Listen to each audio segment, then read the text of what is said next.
हे all good morning. उम्मीद करता हूँ सब अच्छे होंगे, घर पे होंगे, सुरक्षित हो। गाइज आज का ये जो वीडियो है इसमें हम BBU BHU के एंट्रेंस के बारे में बात करूँगा। कैसा क्वेश्चन पूछा जाएगा और किस तरह का पेपर बना रहा है NTA।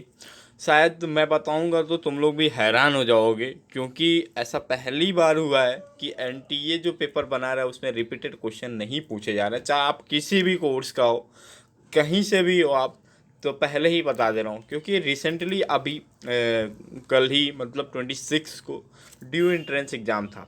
ठीक है, वहाँ पे NTA के द्वारा ही पेपर बनाया हुआ पूछा गया था। और जहाँ मैंने BHU के 15 साल के पेपर पढ़ा था, लेकिन उसका पढ़ने का कोई मतलब नहीं रहा। वहाँ से क्वेश्चन कोई रिपीटेड था ही नहीं। मैं आपको रियलिटी बता रहा हूँ, क्वेश्चन रिपीटेड था नहीं।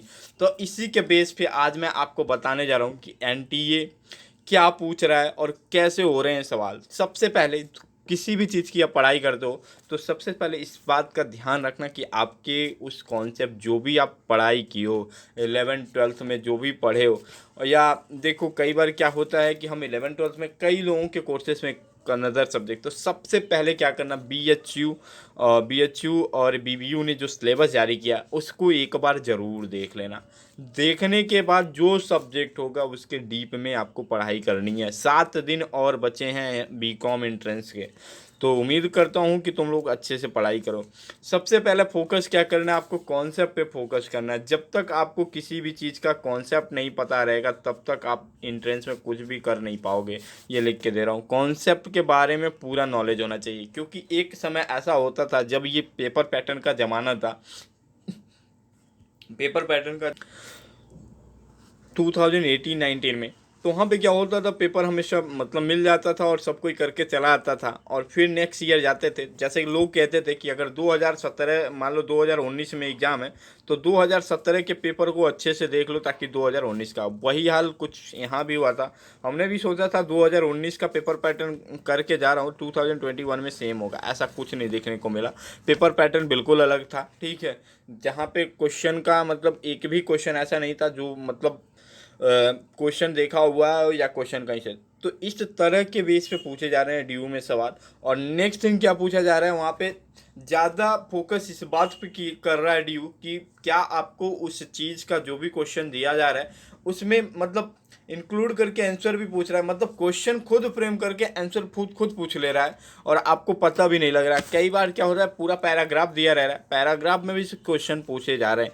चलो नेक्स्ट थिंग बात करते हैं कि भैया रिसेंट के जो मतलब जर्नल इकोनॉमिक्स अफेयर है उससे सवाल कहाँ से आएंगे। तो आपको मैं बता दे रहा हूँ, 3-4 टॉपिक बता दे रहा हूँ जिस पे आप ध्यान से देख लेना। जैसे अभी रिसेंटली NEP का आप देख लेना, NEP के बारे में एक सवाल आपको मिलना है। उसके बाद से करंटली सुकन्या सुनिधि योजना चल रहा है, उसको भी आप एक बार देखना। मुद्रा के बारे में पढ़ लेना। ठीक है, निफ्ट और RTGS का मिनिमम और मैक्सिमम देख लेना आप। ठीक है, और मतलब कौन से में निफ्ट यूज होता है, कौन से में RTGS होता है। IMPS के बारे में पूरा नॉलेज ले लेना और UPI के बारे में ज़रूर पढ़ लेना। ये आपके मतलब इकोनॉमिक्स अफेयर के सबसे बड़े सवाल हैं जिनसे आपको क्वेश्चन देखने को मिलेगा ही मिलेगा। और बैंकिंग सेक्टर रिफॉर्म के बारे में ज़रूर पढ़ना, मतलब जो भी रिफॉर्म्स हुए हैं।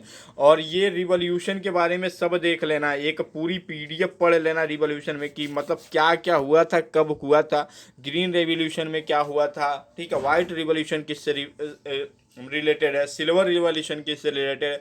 इससे भी सवाल ड्यू मतलब BHU में पूछने की आशंकाएं हैं। क्योंकि मैं लाइव देख के आया हूँ, वो बता रहा हूँ। मैं ना कोई कोचिंग इंस्टीट्यूट है, सारे कोचिंग इंस्टीट्यूट में तुम पढ़ोगे और तुम देखना उनके सवाल आ जाएंगे तो भी तुम हमें कमेंट करके बताना, क्योंकि उनके सवाल नहीं होंगे। अगर उन्होंने तुम्हें कॉन्सेप्ट पढ़ाया होगा तो कॉन्सेप्ट से क्वेश्चन जरूर पूछे जाएंगे। तो ये 6 यहाँ से। भैया कंप्यूटर में क्या पढ़ें ये बता दीजिए। कंप्यूटर में तुम फ्लो चार्ट के बारे में जरूर पढ़ के जाना, क्योंकि अब क्वेश्चन वहाँ भी घुमा रहा है। फ्लो चार्ट के बारे में पढ़ लेना। वर्ड के बारे में तुम क्वेश्चन पढ़ लेना। वर्ड में, पावर पॉइंट में, एक्सेल में, इन सब के फार्मूलेज पढ़ लेना कि फार्मूला का शुरुआत कहाँ से होता है। ये भी तुम्हें पढ़ना पड़ेगा, तभी जाके वहाँ पे कंप्यूटर में भी कुछ ऐसे बेस आने वाले हैं। DROM, EPROM, ठीक है, यस रोम, पी रोम, इन सब के बारे में भी पढ़ाई तुम्हें करना पड़ेगा कंप्यूटर का, ठीक है। ये मैं तुम्हें सिर्फ एक बेस बता रहा हूँ ताकि इसी बेस पे क्वेश्चन पूछे जाएंगे। तो तुम्हारे 2 सवाल तो कंप्लीट हो गए। बाकी सारे स्टडी मटेरियल हमने अपने व्हाट्सएप ग्रुप में शेयर किया हुआ है, तो वहाँ से भी पढ़ सकते हो। अगर जो नए स्टूडेंट है जिन्हें स्टडी मटेरियल की रिक्वायरमेंट है, जिनके पास कुछ भी नहीं है पढ़ने के लिए, वो नीचे एक गूगल फॉर्म दिया है होगा, उसे भर लीजिएगा।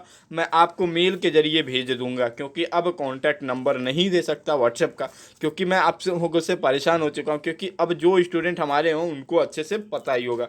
उम्मीद करता हूँ ये वीडियो आप तक को पसंद आया होगा। तो आप अपनी तैयारी अच्छे से करिए, कॉन्सेप्ट पे फोकस करिए, प्रीवियस ईयर क्वेश्चन पढ़ना बंद करिए, क्योंकि बस 7 दिन बचे हैं। अगर कॉन्सेप्ट आपको अच्छे से पता होगा तो ही आप BBU BHU entrance exam clear करके आ पाएंगे, वरना आपके लिए मुश्किल हो जाएगा। और आप भी कहेंगे पेपर पैटर्न टफ आया था। कल लोग मेरे से कह रहे थे पेपर पैटर्न टफ आया। मैंने कहा कि जब आपने पढ़ाई ही नहीं किया, आपने कॉन्सेप्ट नहीं पढ़ा, आपने क्वेश्चन पे फोकस किया, तो कैसे होगा। मैंने कॉन्सेप्ट के साथ साथ, क्योंकि मैं ऑलरेडी CA परसुइंग हूँ, तो मुझे कोई प्रॉब्लम ही नहीं होता है कि मतलब हम मेरे सामने वो कॉन्सेप्ट कुछ नहीं है। बस यही बेस के लिए मैं सारे जगह का फॉर्म डाला हूँ और सभी जगह का सिलेबस देख रहा हूँ, ताकि नेक्स्ट ईयर हम इसी यूट्यूब चैनल पे धमाल मचा सकें और इन्हीं सब क्वेश्चन के बारे में पूरी डीप नॉलेज लेके। उम्मीद करता हूँ ये वीडियो पसंद आए। वीडियो को लाइक ज़रूर कर दीजिएगा, चैनल पर नए हो तो सब्सक्राइब करके ज़रूर जाइएगा। Thank you so much.